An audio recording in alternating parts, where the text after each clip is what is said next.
विठ्ठल श्री ज्ञानदेव राम पंढरीनाथ भगवान की जय। प्रभु रामचंद्र भगवान की जय। पवनपुत्र हनुमान हनुमान की जय।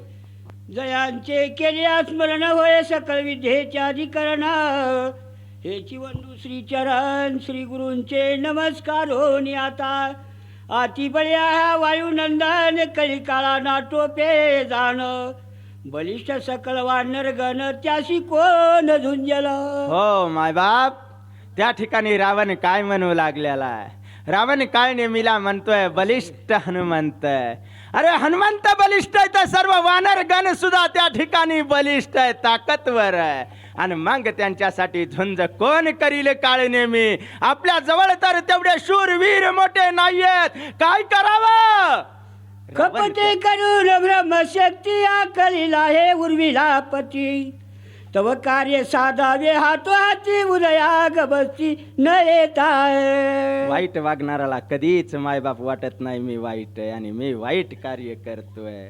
रावण त्या ठिकाणी काय म्हणतोय, आवाज स्वतःच्या जीवाला सुद्धा लाज वाटत नाहीये. काय नेहमी अरे मी स्वतः कपट केला आणि कपट करून त्या ठिकाणी शक्ती लक्ष्मणाला मारली आणि त्याच शक्ती मारल्यामुळे हनुमंत औषधी आणण्यासाठी गेलेला आहे. लवकरात लवकर जाईल, औषधी घेऊन येईल आणि लक्ष्मणाला उठवेल. मग आमचं कसं होईल रे. काय नेहमी रावण बोलतो, चंद्रामृते सदा पूर्ण चंद्राचल म्हणती म्हणून एरवी तो द्रोणादी जाण नामाभिधान विख्यात. हो त्या ठिकाणी काय म्हणू लागलेले, कोण्या ठिकाणी हनुमंतराय गेलेले. अरे ज्या ठिकाणी गेलेला आहे त्या ठिकाणी चंद्राचल अशा ठिकाणी अवस्था आहे. कशामुळे त्या ठिकाणी औषधी कशा प्रकारच्या आहेत, त्या ज्या औषधीवर चंद्र त्या ठिकाणी अमृताचा वर्षाव करतोय म्हणून त्याला चंद्राचल असं म्हणतात. एरवी द्रोणाद्री पर्वत त्या ठिकाणचं नाव असं त्या ठिकाणी वर्णन करून सांगू लागले. रूपाले चंद्रामृत अमृत संजीवनी त्यासी म्हणत औषधी आयशानंत पर्वती समस्त वर्तते. हो म्हणून त्या ठिकाणी सांगू लागले अनेक प्रकारच्या त्या ठिकाणी औषधी आहेत, त्या ठिकाणी औषधी वर्ततात. म्हणून त्या ठिकाणी रूपाले चंद्रामृत, त्या ठिकाणी चंद्राचल नावाच्या ठिकाणी त्या ठिकाणी तशा प्रकारच्या औषधी आहेत असं वर्णन करून सांगू लागले. गेला कपिनंदन बहुमाया करोनी आपण त्याशी करावे विघ्न सूर्योदय जवन होता. हो आणि त्या ठिकाणी रावण सांगू लागलेला. म्हणून त्या ठिकाणी हनुमंतराय गेलेले आहेत. हे काळनेमी तू जावास आणि त्याला विघ्न करावस, त्याला औषधी आणू देऊ नको श्री काळनेमी असं त्या ठिकाणी रावण सांगू लागला. मायेचे लक्षण जटाधारी वल्कलाम भरण सर्वांगी भस्मोदरण असाधारण ऋषी. रावण त्या ठिकाणी काळनेमीला सांगू लागलेला आहे, काळनेमी अरे कशा प्रकारे जा, काय कर, त्या ठिकाणी स्वतःच्या जटा वाढव, भस्म लाव त्या ठिकाणी कपाळाला, अंगाला सर्वत्र भस्म लाव. अरे काय लावायचं ती लाव. वेश त्या ठिकाणी साधूचा घे.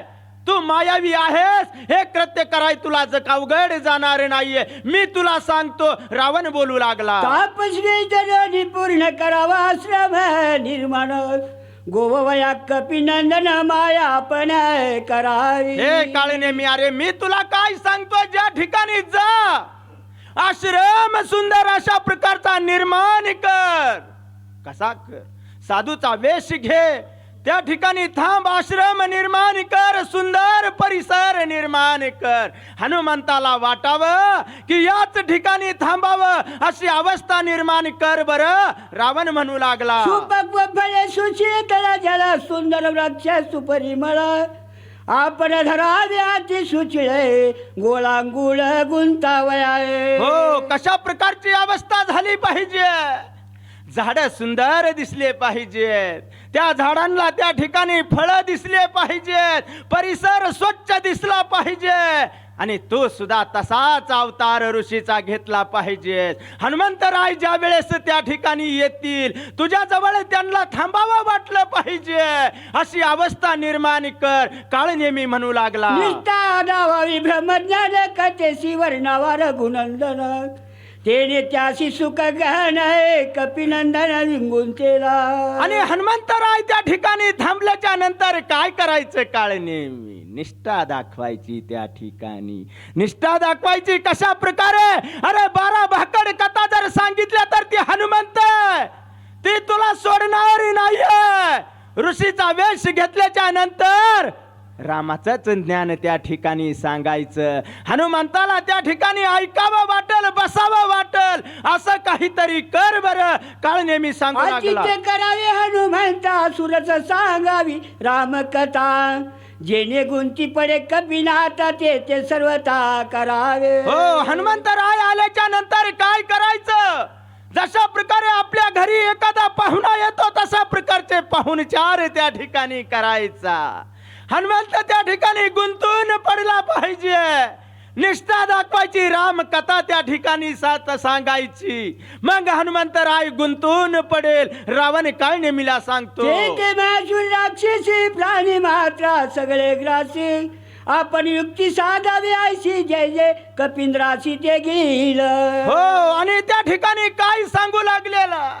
त्या ठिकाणी सांगतोय तशा प्रकारचा समुद्र निर्माण केल्याच्या नंतर तिथं ग्राही सुद्धा असली पाहिजे. कशामुळे? अरे त्या हनुमंताला गिळण्यासाठी, हनुमंताला विरोध करण्यासाठी तुला काय जे करता येतंय ना तेवढं कर बरं काळ नेहमी, असं रावण बोलू लागला. औषधी सविस्तर झाले संपूर्ण सरोवर सुंदर कमकळी मनोहर ते कपिंद्र गोबावा. हो, त्या ठिकाणी काय सांगू लागलेले? अरे समुद्र निर्माण केल्याच्या नंतर औषधी सुद्धा जवळ दिसल्या पाहिजेत. आणि दिसल्याच्या नंतर हनुमंतराय त्या ठिकाणी थांबतील. आणि थांबल्याच्या नंतर विघ्न 100% तू त्या ठिकाणी निर्माण करशील. काय नेहमीला रावण बोलतो, गमन करोनी शीघ्र गती सर्व प्रकारे असे शक्ती जेणे मरण पावे मारुती ते युक्ती साधावे. हे काळ नेहमी लवकरात लवकर उड्डाण कर. जा, तुला जे काय करता येत ते त्या ठिकाणी जाऊन कर. आणि तू करू शकतोस. रावण काय नेहमीला सांगू लागला, मी तुला सांगू कपट गती तव तू केवळ कपटाची मूर्ती तेथे माझी काय युक्ती सर्वता मारुती मारा. रावण त्या ठिकाणी काय म्हणू लागलेला? अरे मी काय कपट गती सांगावा? अरे तू आधीच कपटी आहेस. अरे तुझ्या जवळ कपट तुला करता येत आहे म्हणून तर मी या ठिकाणी शरण आलोय. काय नाही, मी लवकरात लवकर जा आणि ते कार्य पूर्ण कर. रावण बोलू लागला, मरण पावला हनुमंत सौमित्र मरेल त्वरिता मरण पावेल रघुनाथ दोघा मृत्यू त्याचे. हो, रावण त्या ठिकाणी सांगू लागलेला. रावण त्या ठिकाणी सांगतोय, हे काय नाही मी, अरे हनुमंत जर त्या ठिकाणी मरण पावला तर औषधी नेण्यासाठी आलेला हनुमंत तो जर मरण पावला तर लक्ष्मण मरण पावल. आणि लक्ष्मण मरण पावला तर सर्वत्र आकांत होईल रे काय नेहमी. पण तेवढं कार्य करायला पाहिजे. रावण बोलू लागला, मरण पावल्या रघुनंदन कैसे मयी धोंडीराम भालेकर यांनी वाचण्यासाठी यावे. सुग्रीवी सांडील प्राण रक्षण न लागता. हो, त्या ठिकाणी राम मरण पावल्याच्या नंतर बिभीषणाला वार्ता कळेल माय बाप. मग बिभीषणाला कळालं की बिभीषण मरल. बिभीषण मेला की सुग्रीव सुद्धा मरल. पण कधी बघा, कूटनीती कशा प्रकारची असते, कपट कशा प्रकारचा असतंय, कपटी कशा प्रकारचा विचार करतोय. घरामधला करता पुरुष जर दाबला तर सर्व घर विखुरल्या जात. म्हणून कपट्याचे विचार कशा प्रकारे असतात. रावण म्हणतोय, नळनील जांबुवंता ज्योतपती मराठील समजता एवढा साधेल कार्यार्थ जरी हनुमंत मग त्या ठिकाणी करता कोण? राम राम मेला नळ नीळ जांबुवंत सर्वच मरल. आणि मग काय पाठी मागे राहणार?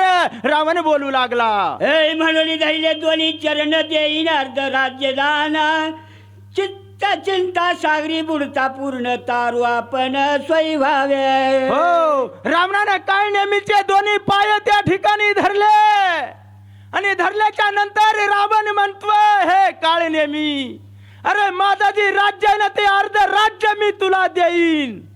चिंता सागरामध्ये बुडलेलोय रे आणि त्याच्यावर काढायचं काम काळ नेमी तू कर, असं त्या ठिकाणी रावण बोलू लागला. मदगला निभा की बहुता पडे चरणावरी मागुता, मद होत से प्राणांत अवस्था जीवदाता तू होये. हे काळ नेमी, माझी अवस्था कशा प्रकारची झालेली आहे, प्रणांत अवस्था झालेली आहे.